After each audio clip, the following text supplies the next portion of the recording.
Today we're going to be talking about calatheas.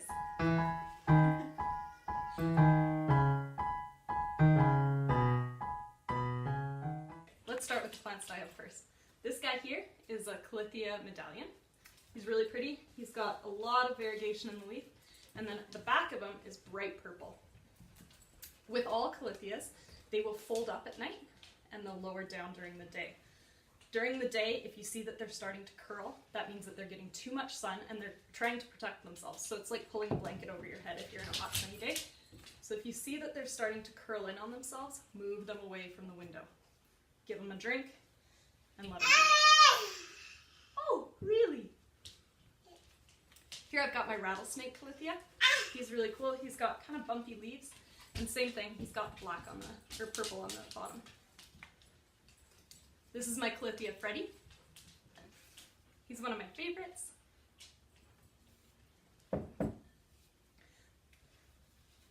This guy here is my Calathea Tristar.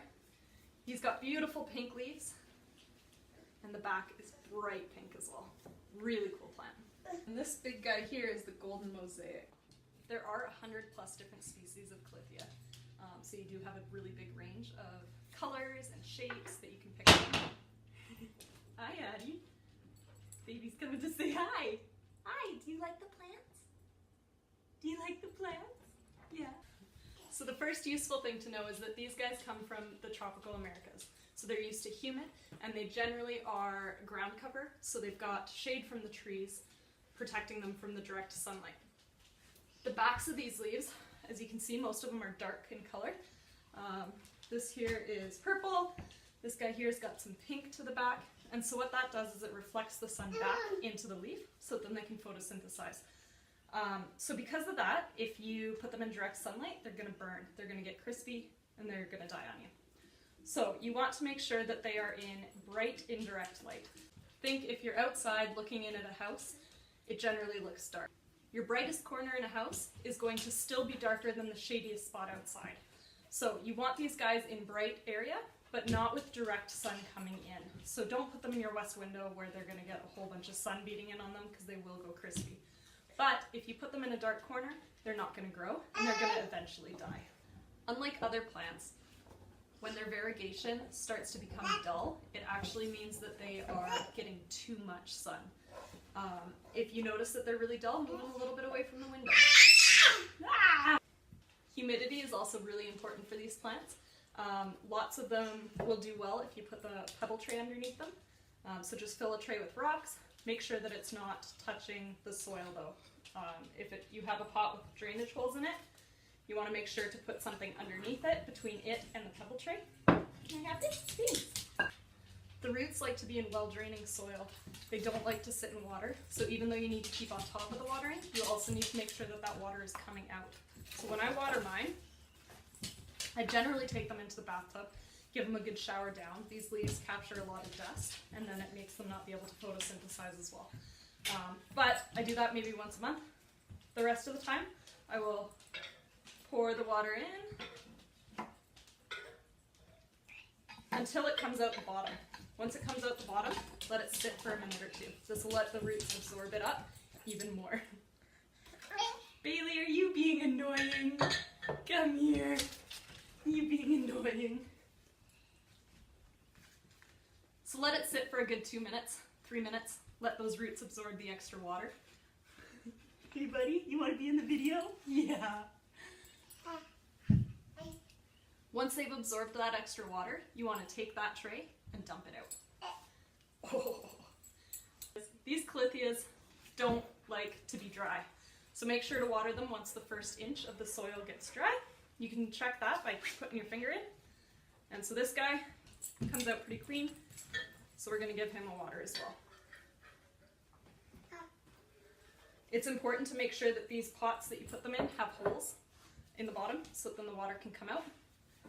Lots of pots don't have holes, and that's fine. They're really pretty generally. I like to keep mine in a nursery pot and then just put it in here. So when I take them to water them in the shower, I'll pull it out, water it, put it back in, and then check it about 15 minutes later because some excess water comes out. And so it'll be in that pot, and then I'll dump that out. Now, if you're noticing that these are getting crispies on the edges, it can be a couple issues.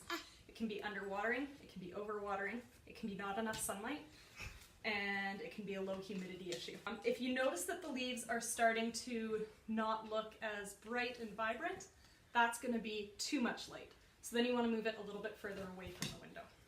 Also, if you notice spots on it that look like burn marks, I've got a couple right here, that's too much light as well. So that's your plant burning and telling you that it needs less light.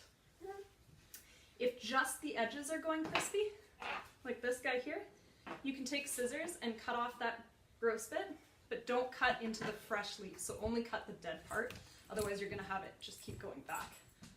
If your leaves are also really, really gross, you can always cut them back at the stem. So here I've got a part that's really, really gross. It's totally dead, so that you can take a pair of scissors and cut it off. Along with that, make sure to remove any foliage from the dirt. This can cause mold, mildew, that kind of stuff to build up. It can also make a great breeding ground for bugs, which you don't want in your house. For humidity, I would also recommend grouping them together. A lot of people like to have different types of plants together. I personally like to keep the same species together, just because they've got the same care, they need the same light requirements, and then they've got the same humidity. So, I still tend to mist these guys every now and then, and as I said before, I water them in the shower. As you can see, these guys get pretty dusty, especially if you live in a house like mine where you've got 2 cats, a dog, a kid, a husband. They get gross, so you want to wipe down these leaves so that then they can take in the sun. Now, I'm not going to lie, these guys are pretty tricky to deal with. If you really like the color and you want something similar, but a little bit easier, I would recommend a prayer plant. So one like these, they've got the bright leaves, they don't have the black on the bottom, so they can withstand a little bit more light. They also are a little bit thicker, so they don't need as much humidity. These guys you can pretty much ignore, water them when they're dry, and then they'll keep producing. Let me know if you have any questions or if there's anything that I didn't cover. Comment down below and I'll try and answer as many of them as I can. And also let me know what type of plant you want me to do next. I hope you like this video and I'll see you soon. Bye! Do you like these ones? Do you like these ones? Prayer plant? Prayer plant's easier?